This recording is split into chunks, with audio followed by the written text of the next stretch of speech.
Dijo, tus oraciones y tus limosnas han subido para memoria delante de Dios. Envía pues ahora hombres a Jope y haz venir a Simón, el que tiene por sobrenombre Pedro. Este posa en casa de un cierto Simón curtidor, que tiene su casa junto al mar. Él te dirá lo que es necesario que hagas. Ido el ángel que hablaba con Cornelio, este llamó a 2 de sus criados y a un devoto soldado de los que le asistían, a los cuales envió a Jope después de haberles contado todo. Hasta acá. Los que han leído el capítulo 10 del libro de los Hechos saben que no queda la historia acá. Saben que la historia continúa. Y para ser sincero, tenemos que leer todo el capítulo para entender todo. A la vez, quiero agarrar solo esta sección por 2 razones. Una de las razones porque la luz me está empañando y es muy complicado ahorita leer, aunque no lo crean. Hay una luz amarilla que está cortando toda la parte de lo que estoy viendo. Entonces, digo, lo leo y quizás hay una parte, si no, si se corta eso, esa luz, yo voy a poder leer. ¿Me ayudan? Sí, Ruicito, perdón, en vivo pasan muchas cosas. La luz amarilla. Ahora sí.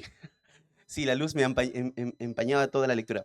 Quiero seguir la lectura. Fíjense, dice, al día siguiente, mientras ellos iban por el camino y se acercaban a la ciudad, Pedro subió a la azotea para orar cerca de la hora sexta y tuvo gran hambre y quiso comer, pero mientras le preparaban algo, le sobrevino un éxtasis y vio el cielo abierto y que descendía algo semejante a un gran lienzo, que atado de las 4 puntas era bajado a la tierra, en el cual había de todos los cuadrúpedos terrestres y reptiles y aves del cielo. Y le vino una voz, levántate, Pedro, mata y come. Entonces Pedro dijo, Señor, no, porque ninguna cosa común o inmunda he comido jamás. Volvió la voz a él la segunda vez, lo que Dios limpió, no le llames tú común. Esto se hizo 3 veces y aquel lienzo volvió a ser recogido en el cielo. Y mientras Pedro estaba perplejo dentro de sí sobre lo que significaba la visión que había visto, he aquí los hombres que habían sido enviados por Cornelio, los cuales, preguntando por la casa de Simón, llegaron a la puerta y llamando preguntaron si moraba allí un Simón que tenía por sobrenombre Pedro. Y mientras Pedro pensaba en la visión, le dijo el Espíritu, he aquí, 3 hombres te buscan. Levántate, pues, y desciende, y no dudes en ir con ellos, porque yo les he enviado. Entonces Pedro, descendiendo a donde estaban los hombres que fueron enviados por Cornelio, le dijo, he aquí, yo soy el que buscáis. ¿Cuál es la causa por la que habéis venido? Ellos le dijeron, Cornelio el centurión, varón justo y temeroso de Dios, y que tiene buen testimonio en toda la nación de los judíos, ha recibido instrucciones de un santo ángel, de hacerte venir a su casa para oír tus palabras. Entonces, haciéndoles entrar, los hospedó, y al día siguiente, levantándose, fue con ellos, y le acompañaron algunos de los hermanos de Jope. Al otro día entraron en Cesarea, y Cornelio estaba esperando, habiendo convocado a los parientes y amigos más íntimos. Cuando Pedro entró, salió Cornelio a recibirle, y postrándose a sus pies, adoró. Mas Pedro le levantó, diciendo, levántate, pues yo mismo también soy hombre. Y hablando con él, entró y halló a muchos que se habían reunido. Y les dijo, vosotros sabéis cuán abominable es para un varón judío juntarse o acercarse a un extranjero, pero a mí me ha mostrado Dios que ni a ningún hombre llame común o inmundo. Por lo cual, al ser llamado, vine sin replicar. Así que pregunto, ¿por qué causa me habéis hecho venir? Entonces Cornelio dijo, hace 4 días que a esta hora yo estaba en ayunas y a la hora novena, mientras oraba en mi casa, vi que se puso delante de mí un varón con vestido resplandeciente y dijo, Cornelio, tu oración ha sido oída y tus limonas han sido recordadas delante de Dios. Envía pues a Jope y haz venir a Simón, el que tiene por sobrenombre Pedro, el cual mora en casa de Simón, un curtidor junto al mar. Y cuando llegue él te hablará. Así que luego enviaré por ti y tú has hecho bien en venir. Ahora pues, todos nosotros estamos aquí en la presencia de Dios para oír todo lo que Dios te ha mandado. Entonces Pedro, abriendo la boca, dijo, En verdad comprendo que Dios no hace acepción de personas, sino que en toda nación se agrada del que le teme y hace justicia. Dios envió mensaje a los hijos de Israel anunciando el evangelio de la paz por medio de Jesucristo, este Señor de todos. Vosotros sabéis lo que se divulgó por toda Judea, comenzando desde Galilea después del bautismo que predicó Juan, cómo Dios ungió con el Espíritu Santo y con poder a Jesús de Nazaret, y cómo éste anduvo haciendo bienes y sanando a todos los oprimidos por el diablo, porque Dios estaba con él. Y nosotros somos testigos de todas las cosas que Jesús hizo en la tierra de Judea, en Jerusalén, a quien mataron colgándole en un madero. A este levantó Dios al tercer día e hizo que se manifestase, no a todo el pueblo, sino a los testigos que Dios había ordenado de antemano a nosotros, que comimos y bebimos con él después que resucitó de los muertos. Y nos mandó que predicásemos al pueblo y testificásemos que él es el que Dios ha puesto por juez de vivos y muertos. De este dan testimonio todos los profetas, que todos los que en él creyeren recibirán perdón de pecados por su nombre. Mientras aún hablaba Pedro estas palabras, el Espíritu Santo cayó sobre todos los que oían el discurso. Y los fieles de la circuncisión que habían venido con Pedro se quedaron atónitos de que también sobre los gentiles se derramase el don del Espíritu Santo.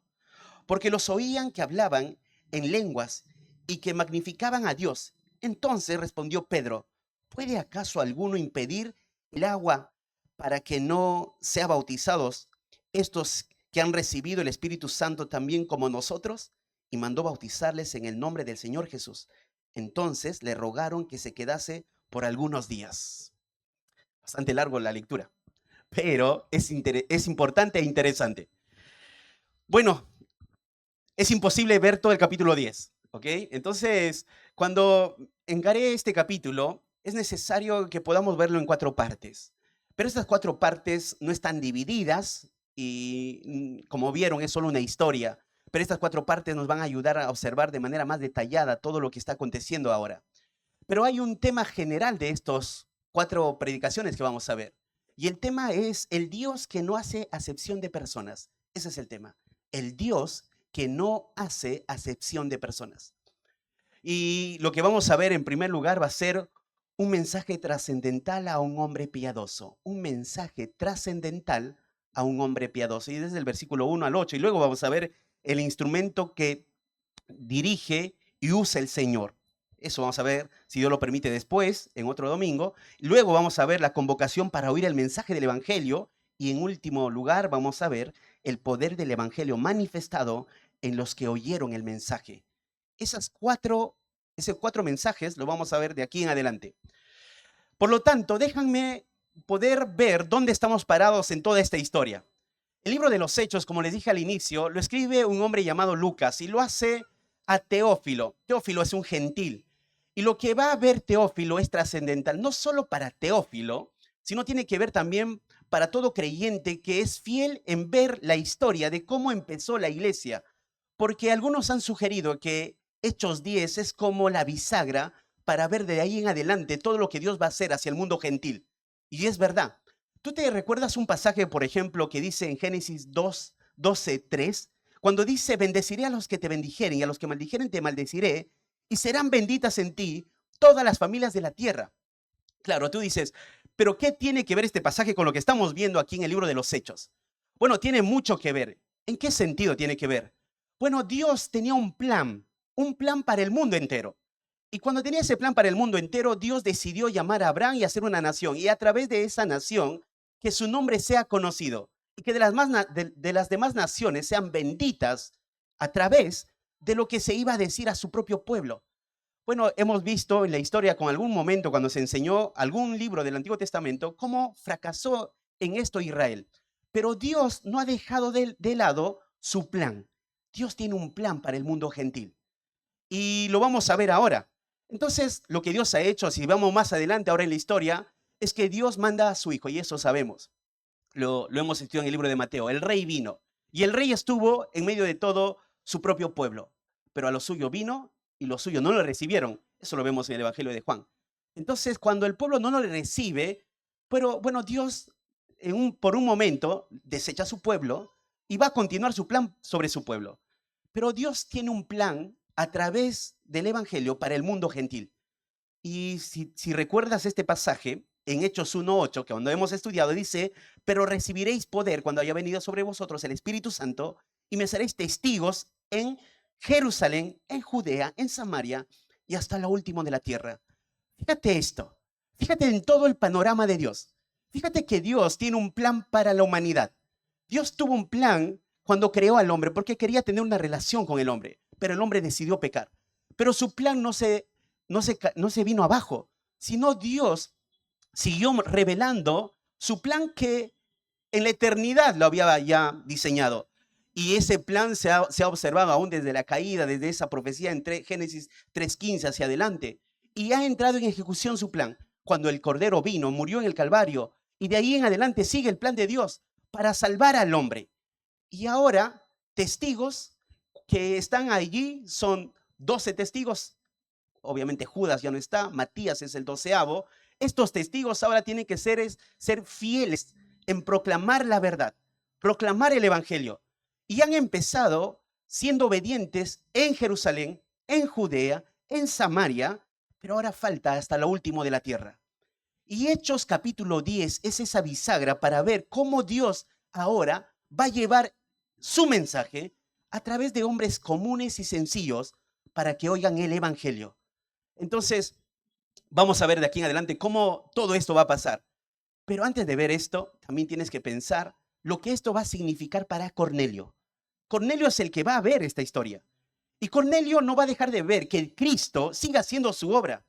Y que ahora fíjate, ¿qué pensaría Cornelio? Él es un gentil. Y como un gentil ahora puede ver cómo Dios tiene un plan para estos, para los gentiles.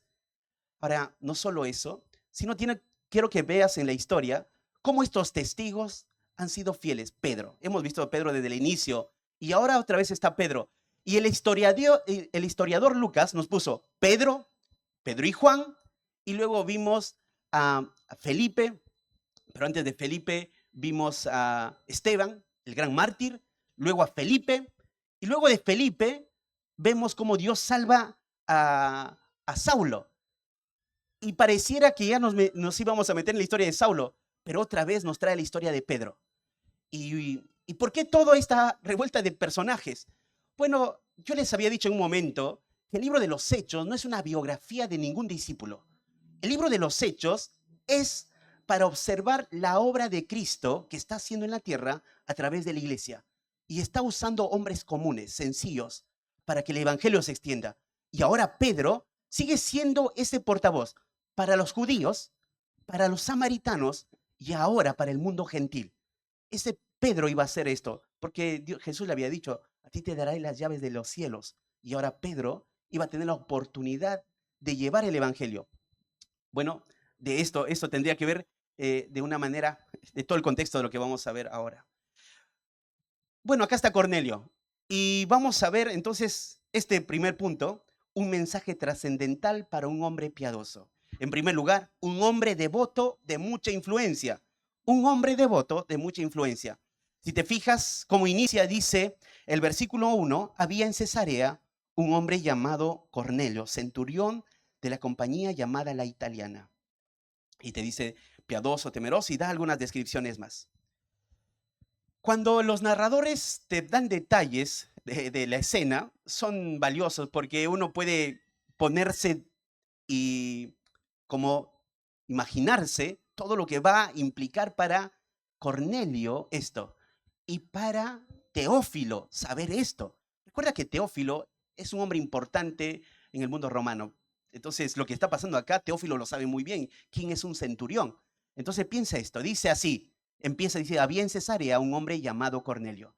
¿Sabe lo que va a hacer Lucas? Lucas va a decirnos de dónde era, nos va a decir quién era, cómo era y qué hacía Cornelio. Así podríamos dividir lo que pasa con Cornelio. De dónde era, quién era, cómo era y qué hacía. Y entonces, en primer lugar, nos dice de dónde era. Y era de Cesarea. ¿Por qué es tan importante esto?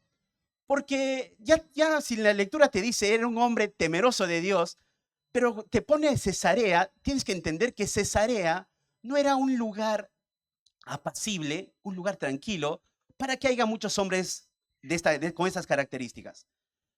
Todo lo contrario. Cesarea era un lugar, era un puerto, una ciudad portuaria, donde llegaban de distintos lugares, estaba más o menos a 44 kilómetros al noreste de Jope, estaba ahí, y era una ciudad donde reinaba la corrupción, la inmoralidad, porque si tú recuerdas, las ciudades portuarias tenían estas características. Muchos viajeros llegaban.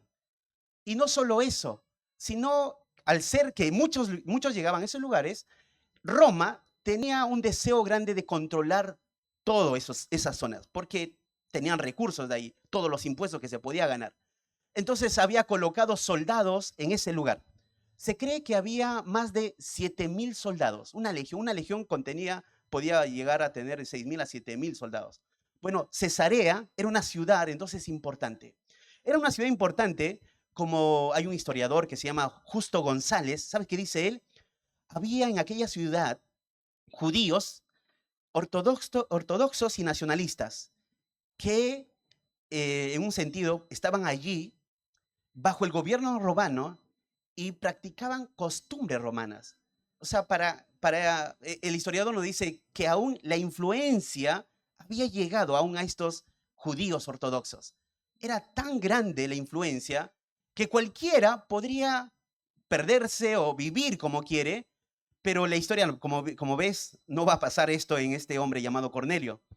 Entonces era una ciudad donde Cornelio, siendo un gentil, tenía todas las posibilidades de vivir la vida como otro gentil más, de vivir bajo los placeres, de vivir en ciudades, siendo una ciudad importante, podría vivir movido y contagiado por la corrupción, pero no fue así.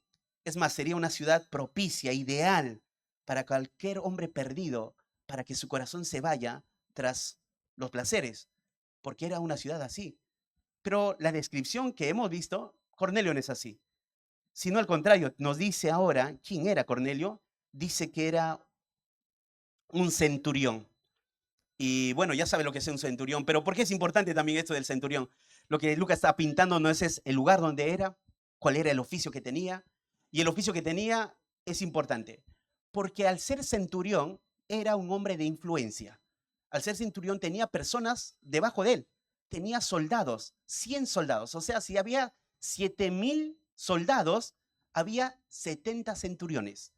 De esos 70 centuriones, posiblemente él era el único con estas características. Y vamos a ver cómo llegó a ser este hombre de esta manera.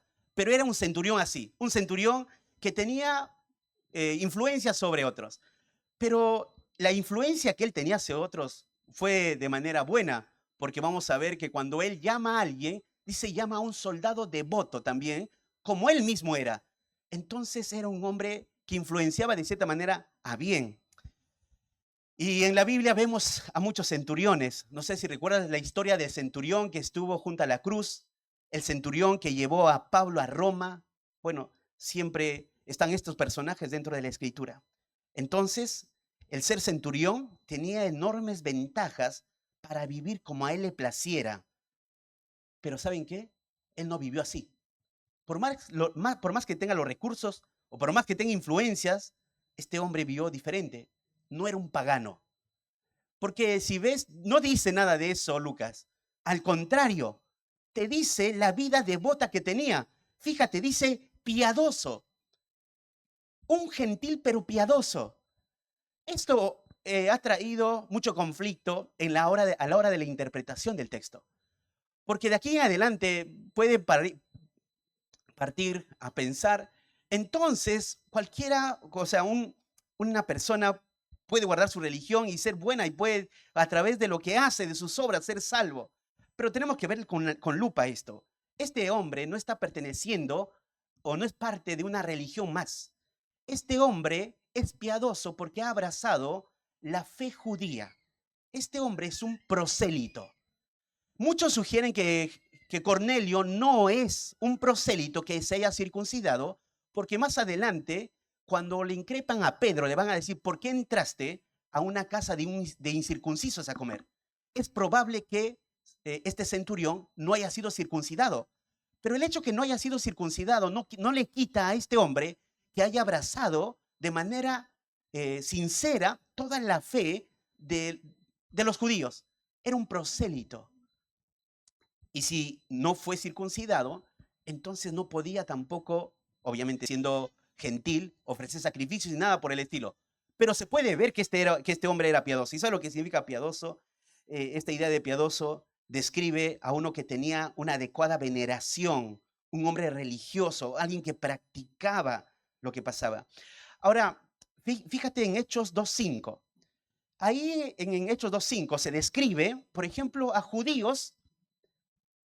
Ahí vas a decir, dice, moraban entonces en Jerusalén judíos, varones piadosos. Es la misma palabra que se usa para describir a Cornelio. Pero Cornelio no es un judío. Ahora fíjate Hechos 13:43. Hechos 13:43. Y dice así, lo cito. Y despedida la congregación, muchos de los judíos y de los prosélitos piadosos siguieron a Pablo y a Bernabé. Te cité Hechos primero 2.5 y ahí habla de judíos piadosos. En Hechos 13:43 habla de prosélitos piadosos. ¿Quiénes son esos prosélitos piadosos? Son gentiles que abrazaron la fe judía. Son gentiles que no pertenecen a la nación judía, pero abrazaron todo lo que la ley exigía. Ellos se han esforzado. Ahora, si esto, ya que es verdad, tienes que tener algo en mente. Es que Cornelio no era el único judío, perdón, no era el único gentil piadoso. Ya en Hechos 13 te está diciendo que había otros prosélitos piadosos. Entonces, ya que se da por hecho, tienes que pensar que Dios es el punto determinante en esta historia. No es Cornelio. Cornelio no es el personaje principal de la historia. El personaje principal de la historia es Cristo teniendo misericordia de este hombre. El personaje principal no es este hombre, porque es un hombre más, es uno más de tantos piadosos prosélitos que había. Pero lo que está haciendo el Señor es de manera soberana, gracia sobre gracia, obrar en esta vida de esta persona. Y lo que va a hacer es algo espectacular, que vamos a ver de ahí en adelante. Entonces él es un prosélito piadoso. Dice el pasaje que estamos ahí viendo, había en Cesarea un hombre llamado Cornelio, centurión de la compañía, llamada italiana, piadoso, piadoso. Esto describe como algo único, alguien singular con esta característica. No solamente eso, sino te dice temeroso de Dios con toda su casa. La idea se expande, porque piadoso es alguien que practica, no es algo, es algo visible, se ve en su oración, porque eso lo vamos a ver más adelante, lo vamos a ver detalles, pero acá te da la idea de temeroso. Temeroso. Bueno, tienes que tener otra vez a tu mente que él ha abrazado la fe judía. Entonces, él no es Pablo. Cuando hemos estudiado a Pablo, Pablo ha crecido bajo los pies de Gamaliel. O sea, ha crecido bajo los pies de lo mejor de lo mejor. Cornelio no. Cornelio lo que sabe, lo que ha entendido, esto le ha llevado a él a tener temor a Dios. Ese temor a Dios que ahí en el griego habla de una persona con un sentimiento y respeto, pero también con un miedo. Lo que quiere decir que todo lo que Cornelio oía, como algún otro comentarista señaló, que es probable que él haya asistido todos los sábados a las sinagogas. Y entonces todos los sábados que asistía a las sinagogas, todo lo que aprendía generaba en él más temor a Dios, más temor a Dios. Y así comenzó a crecer y así comenzó a vivir Cornelio. Y esta palabra de temor, ya Lucas lo usó en varios momentos. Por ejemplo, en Hechos 5:26, dice, entonces fue el jefe de la guardia con los alguaciles y los trajo sin violencia porque temían ser apedreados por el pueblo. Y ahí habla de los soldados que tenían temor, ese miedo. Esa es la misma palabra que usa. Es alguien que tenía miedo, miedo a Dios. En este caso, porque dice temeroso de Dios con toda su casa. Ahora, para expandir más tu mente, ¿sabe lo que dice Hechos 10:22? Fíjate, ahí nada más, un poco más adelante en la historia. Dice, ellos dijeron, ya están contando los soldados, el soldado devoto y los dos sirvientes que fueron a buscar a Pedro, le dice, Cornelio el centurión, que dice, varón justo. Si te das cuenta, este hombre es que piadoso, temeroso de Dios, y acá dice justo. Y esta palabra justo es la misma palabra que se usa en Romanos 1:17 cuando dice, como está escrito, mas el justo por la fe vivirá. Entonces hay un conflicto en la mente. ¿Este hombre ya es salvo? ¿Por qué este hombre se le describe de esta manera? Bueno, tienes que entender esta verdad. Este hombre está todavía, hasta este momento, ha estado observando el antiguo pacto. Él ha estado abrazando todo lo que él ha sido influenciado de manera genuina, de manera sincera, pero todavía no es salvo. Todavía toda su mente está en el antiguo pacto. Lo que va a pasar acá es la intervención de Dios para este hombre pueda oír la luz, la verdad y pueda creer. Pero acá está este hombre con estas descripciones. Recuerda algo más. Es importante traer a tu mente que el libro de los Hechos es un libro de transición. Es un libro donde se observa del mundo judío al mundo cristiano, a la iglesia. Y en esa transición tienes que ver todo esto, porque esta idea de judíos piadosos, cuando te leímos hace momentos en Hechos capítulo 2, versículo 5, cuando se habló de esto, estos oyeron a Pedro y creyeron, fueron parte de los 3,000 que entendieron. Y lo que quiere decir que también esperaban de manera genuina al Mesías. Bueno, no quiero poner lo que dice no dice el texto, pero este centurión era un hombre prosélito y sincero, pero no deja de estar en el lugar que está. Todavía no es parte del cuerpo de Cristo. Todavía no es parte de la iglesia. Todavía está allí, necesitado de la salvación, pero no deja de tener esas características, temeroso de Dios con toda su casa. Y ahora cuando dice con toda su casa, bueno, te das la idea de un hombre que influencia a su hogar, a su casa. Ahora, de ahí en adelante, el historiador hace un zoom. Nos dijo temeroso, piadoso y temeroso. Para preguntar, bueno, quisiera saber cómo fue de temeroso y cómo fue de piadoso. Hace un zoom y nos pone más cerca.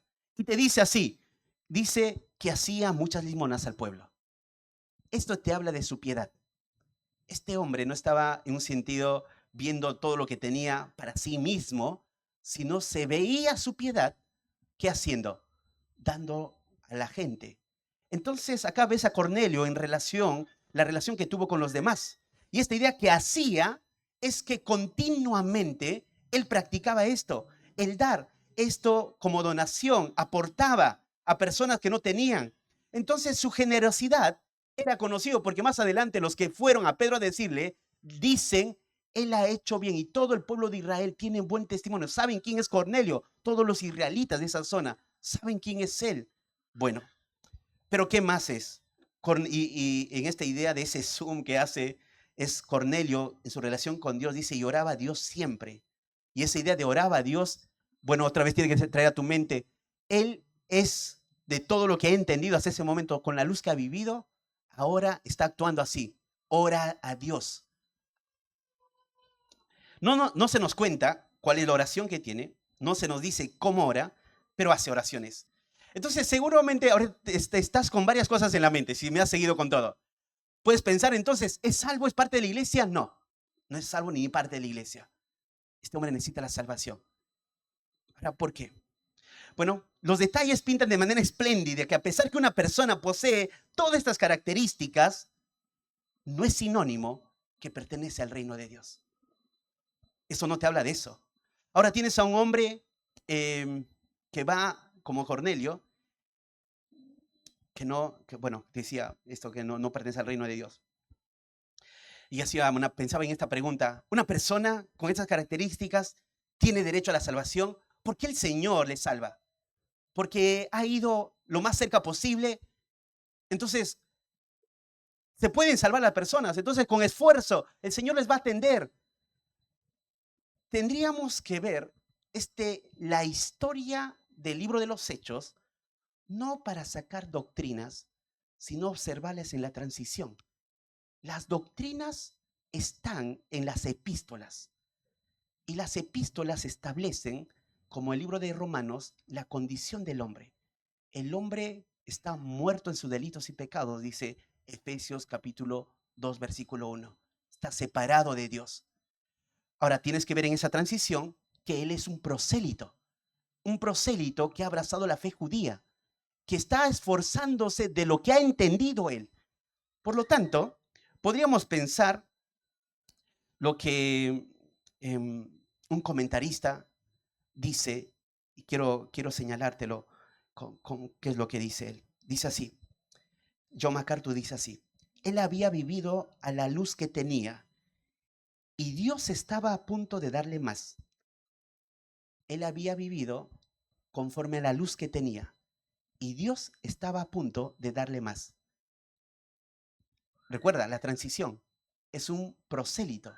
Entendió lo que entendió, vivió de esa manera, pero sabes, él sigue añadiendo esta idea. La elección divina y la responsabilidad humana son claras en la enseñanza de la Biblia. No quiero meterme en un lío, pero esto es verdad. ¿Qué quiere decir que es verdad? Porque el punto no es Cornelio. El punto es que Dios interviene para salvar a ese hombre. Este hombre necesita ser salvado y lo que va a hacer es interrumpir su horario de oración y ver una visión a un ángel y decirle, ve, busca a Pedro.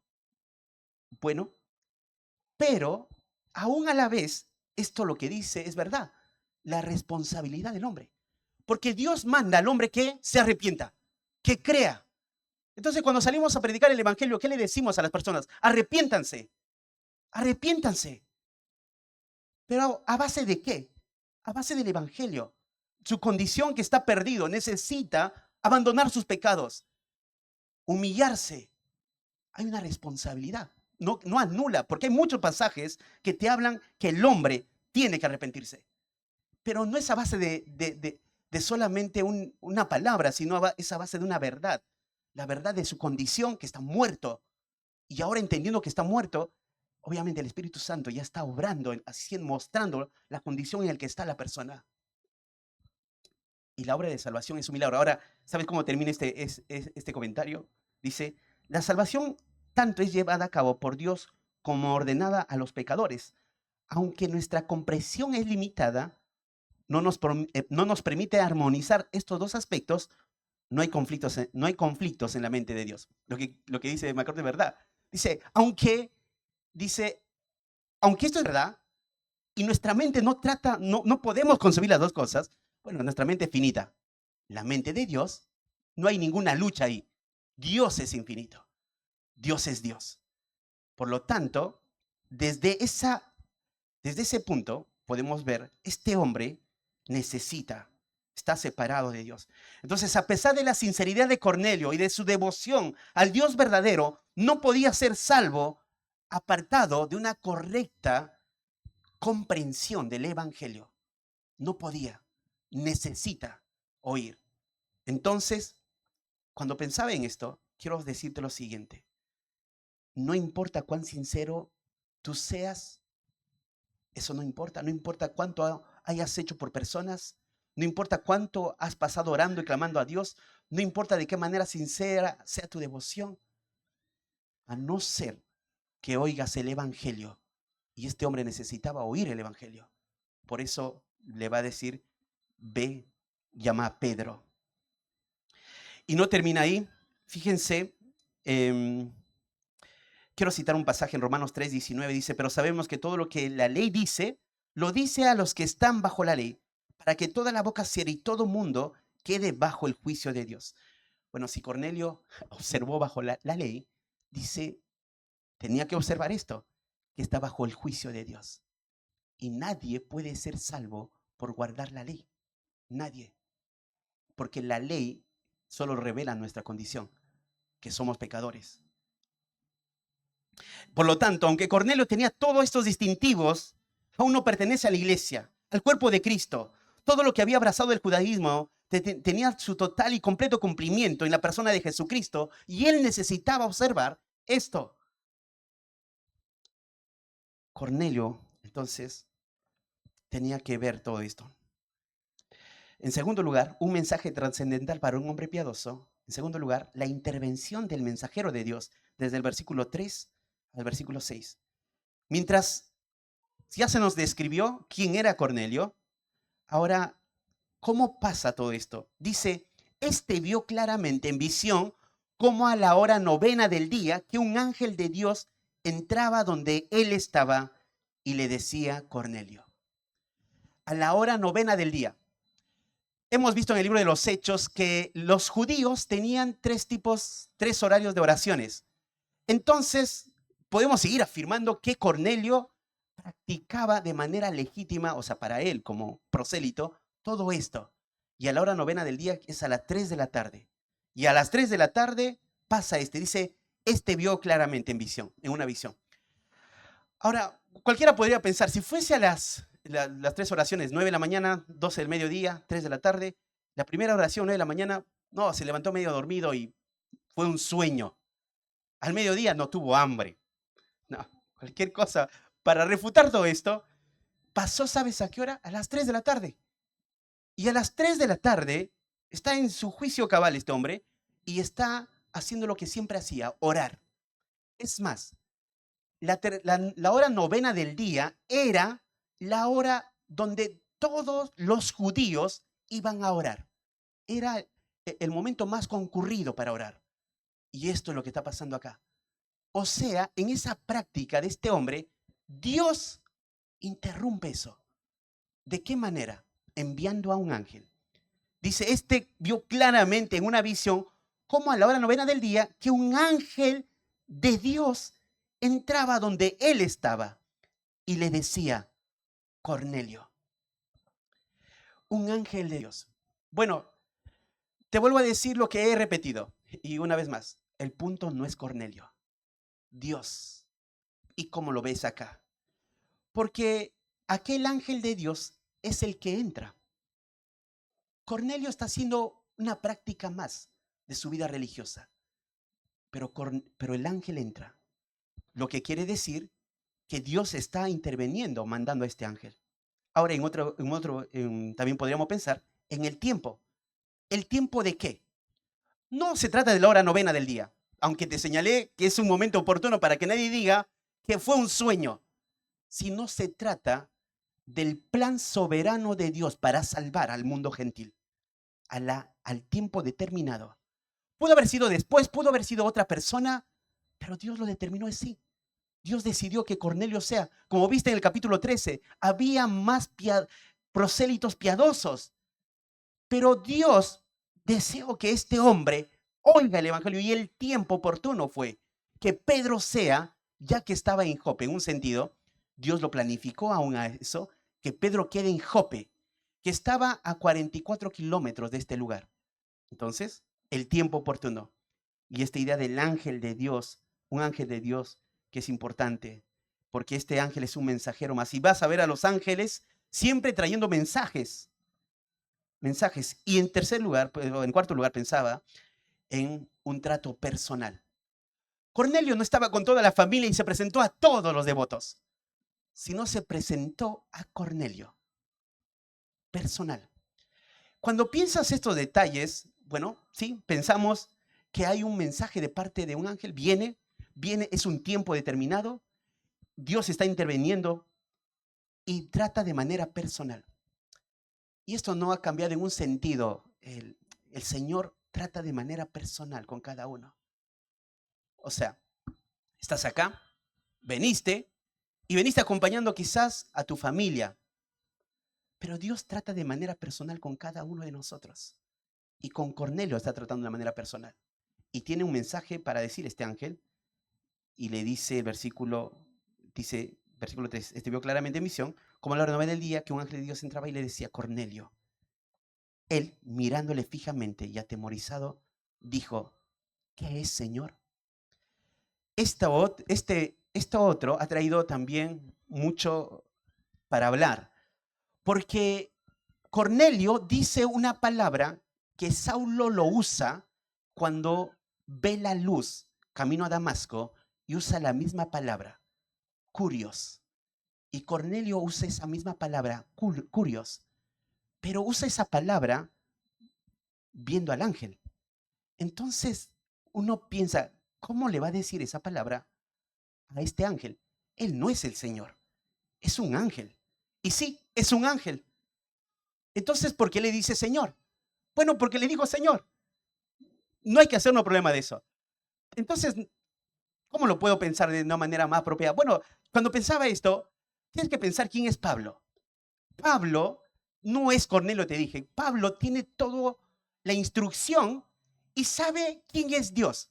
Y cuando intervino Dios en su camino, tuvo que entender que es alguien distinto. Bueno, sí, es alguien que es inmenso para usar esa palabra que solamente se puede designar a alguien. Y le dice Curio, Señor. Señor, dice Pablo. Y acá Cornelio usa esta palabra para hablar de algo grande. ¿Sabes que algunos han sugerido que en realidad Cornelio no está diciéndole al ángel, sino al que envió el ángel, al Señor del ángel? Señor, le está diciendo. Bueno, pero no, el pasaje no te dice eso. Pero sí Cornelio está mostrando esto. Él no es un judío que como Pablo, lo que entiende está haciendo. Lo que podemos llegar a pensar es que Cornelio está hablando, está diciendo a la luz que tenía, como te señalé ahí en el comentario, es sincero. Y bueno, quería señalar algo más. Bueno, acá está. Este Cornelio lo que está haciendo es ver como alguien mayor. Bueno, te comento como un comentarista señala, dice, Cornelio cuando vio al ángel, vio como alguien superior o mayor. Entonces lo que hizo es mostrar respeto. Bueno, esto está pasando acá. Y también, bueno, entonces dice así, y ahora fíjense, ¿por qué sabemos que es un ángel? Porque el mismo ángel dice así, fíjense lo que dije, le dice, y le dijo, tus oraciones y tus limosnas han subido para memoria delante de Dios. Bueno, el ángel señala que lo que ha hecho hasta este momento han subido delante de Dios.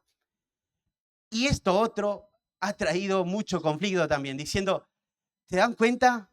Podrían algunos pensar que todo lo que una persona puede hacer puedes contribuir como mérito para que la persona obtenga la salvación. Entonces, Dios lo está viendo todo y por lo tanto contribuye para que yo pueda acceder a Dios. No, no es así.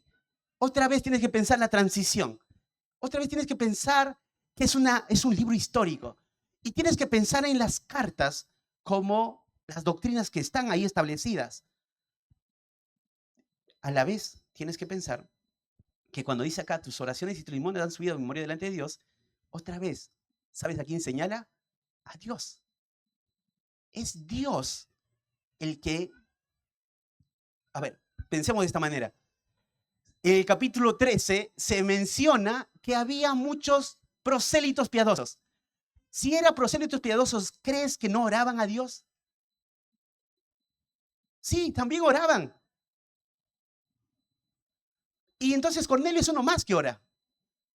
Pero Dios decide que este hombre sea el que va a escuchar el mensaje. Entonces el punto ahí está, Dios es el que recibe y le recibe así. Porque sin una intervención de Dios, sin el mensaje de Dios, porque hasta este momento este hombre todavía no pertenece a la iglesia, no es salvo, necesita la salvación. Entonces Dios ha tenido un plan y ha mostrado, porque la salvación solo es del Señor. Ahora, en este mensaje, en esta idea, tienes que ver también en el flujo de pensamiento del autor. El que escribe es Lucas. Y cuando él narra desde el capítulo 1 hacia adelante, él pasó por el capítulo 2:47. ¿Sabes qué dijo ahí? Cuando habla de la primera iglesia, dice, alabando a Dios, teniendo favor con todo el pueblo, y el Señor añadía a la iglesia a los que habían de ser salvos. Entonces, cuando tengo que ver el flujo de la mente del autor, desde Hechos 2:5, cuando habló que había judíos piadosos también allí que esperaban, Pedro predica, más de 3,000 entienden, la primera iglesia, y el Señor sigue añadiendo a la iglesia. Él hacía esa obra. Y ahora está pasando esto, que el Señor ve a Cornelio, atiende, y el Señor se va a complacer en salvarlo. Entonces, ¿cómo debemos ver a Cornelio? Lo debemos ver que es un hombre que necesita oír el Evangelio. Sin el Evangelio, jamás uno puede ser salvo. Jamás. ¿Sabes qué dijo Pedro? Pedro dijo así en Hechos 4:11 al 12. En este Jesús es la piedra reprobada por vosotros los edificadores, la cual ha venido a ser cabeza del ángulo. Y en ninguno otro hay salvación, porque no hay otro nombre bajo el cielo dado a los hombres en que podamos ser salvos. Y Cornelio necesitaba oír ese nombre para que pueda ser salvo. ¿Y qué dice el ángel? Envía pues ahora hombres a Jope y haz venir a Simón, el que tiene por sobrenombre Pedro. Este posa en casa de cierto Simón Curtidor, que tiene su casa junto al mar. Él te dirá lo que es necesario que hagas. Fíjate, el ángel toma una postura de mandarle, le dice, él te dirá. Hay un mensaje para ti. Tienes que oír ese mensaje. No se trata de él. El punto determinante de la creación del hombre no es el hombre, es Dios, para la alabanza y gloria de su gracia. ¿Por qué nos salva? Para la alabanza y gloria de su gracia. ¿Y por qué yo? Solo por gracia. Y acá es lo mismo, es gracia. Y entonces dice, envía pues ahora hombres a Jope. Jope estaba a 44 kilómetros al sur de Cesarea. Y le dice, ahí está Simón, el que tiene por sobrenombre Pedro. Pero ¿recuerdas la historia en el Antiguo Testamento de quién se nos narra que quería huir a Tarsis y desciende a Jope? De Jonás. ¿Y dónde estaba Pedro hasta este momento? Dice, estaba en casa de un hombre llamado Simón, de su tocayo, pero curtidor. ¿Y qué es ser un curtidor? Uno que trabaja con pieles de animales muertos. Entonces, Dios, el Señor Jesús, ha estado trabajando ya en el corazón de Pedro. Ahora Pedro ya está en la casa de un hombre curtidor. Para un judío ortodoxo era prohibido estar en un lugar así. La historia no nos dice que Jesús le mandó allí, pero Pedro llega a estar en la casa de este curtidor. Por algún motivo está. Y ya podemos ver que Pedro no está rechazando. Y ahora Jope. Y fue en Jope que Jonás se sube a un barco para huir a Tarsis. ¿Por qué no quería ir a Tarsis? ¿Por qué no quería ir a Nínive? Porque él, siendo nacionalista, le era inconcebible pensar, conociendo el carácter de Dios, que perdonara el pecado de estos ninivitas cuando tienen que morir por causa de cómo son ellos. Los asirios deben morir. Y por eso no quería ir Jonás a predicar. ¿Y quiénes eran los ninivitas? Gentiles. Gentiles sin salvación. Y Dios salvó. ¿A quiénes los perdonó? A esos gentiles. Los perdonó. Y le dijo Dios a Jonás, ¿cómo yo no voy a tener misericordia de ellos? Bueno, ahora Pedro está en Jope. Y ahora Pedro va a ver, porque la historia va a continuar, que el Señor tiene un plan para los gentiles. Y el versículo 6 dice, este posa en cierto Simón Curtidor, que tiene su casa junto al mar, él te dirá lo que es necesario que hagas. Ahora, piensa en esto. ¿El ángel pudo haberle dicho el evangelio? Pues conoce a Dios. Sabe quién de Jesús, porque los ángeles estuvieron en el nacimiento del Hijo y en la resurrección y en la ascensión. Y le pudieran dicho, hey Cornelio, ¿sabes? Jesús murió en la cruz, pero el ángel no dijo nada. ¿Sabes por qué? Porque ese tesoro del evangelio no fue designado a los ángeles. Se le dio la oportunidad para que hombres comunes, salvados por gracia, lleven ese tesoro del evangelio. Y Pedro iba a ser el que iba a hablarle del evangelio. Hombres sencillos y comunes. Y esa tarea se le ha designado a sus hijos, a la iglesia. Todos aquellos que hemos sido salvados por gracia, tenemos ese tesoro, dice, eso es lo que dice 2 Corintios 4:7, pero tenemos este tesoro en vasos de barro para que la excelencia del poder sea de Dios y no de nosotros. Y eso es lo que pasó cuando estuvo frente a Cornelio. Cornelio se hinca y le adora y le dice, no, levántate, yo soy un hombre más como tú. Y Pedro le va a hablar de quién fue Cristo. Y ese es ese tesoro, el evangelio de Cristo. Y no hay nadie acá que pueda creerse algo. Nadie. Somos simples hombres de barro, comunes y sencillos. Pero la excelencia de Dios está en ese mensaje que tenemos en nuestras manos, el tesoro del evangelio. Y ahora el ángel le dice, ve a Simón, él te dirá lo que tienes que hacer. El ángel no está para anunciar el evangelio. Los que tienen que anunciar el evangelio son a quien Jesús les ha dado esa responsabilidad. Y en último lugar, la respuesta del hombre al mensaje. Fíjate, el versículo 7 dice, ido el ángel que hablaba con Cornelio, este llamó a 2 de sus criados y a un devoto soldado que los asistían. Cuando pensé en esto, el historiador pudo haber obviado esta última parte. Pudo haber dicho, y envió a sus soldados. Pero te dice, o envió a sus criados, pero te dice, envió a 2 de sus criados y a un soldado devoto. ¿Por qué te dice a un soldado devoto? Bueno, está haciendo la diferencia de esos criados. Y hay un soldado, y la palabra devoto es la misma palabra que se usa de Cornelio cuando se dice un hombre piadoso.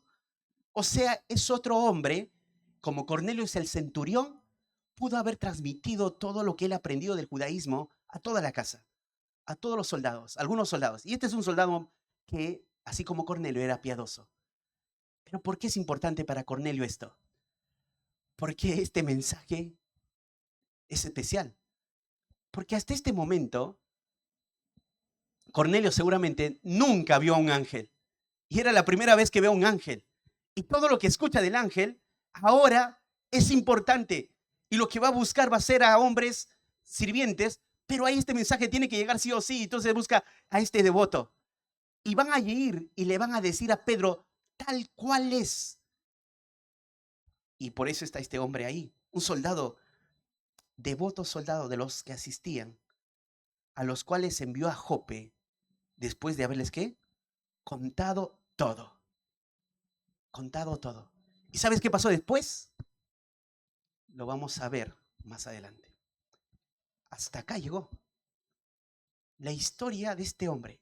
Un hombre devoto, un hombre que se esforzó en abrazar la fe judía, sinceramente hizo todo, pero que todavía no pertenecía al reino de Dios. Este hombre necesitaba oír el evangelio. El Dios que no hace excepción de personas es el tema.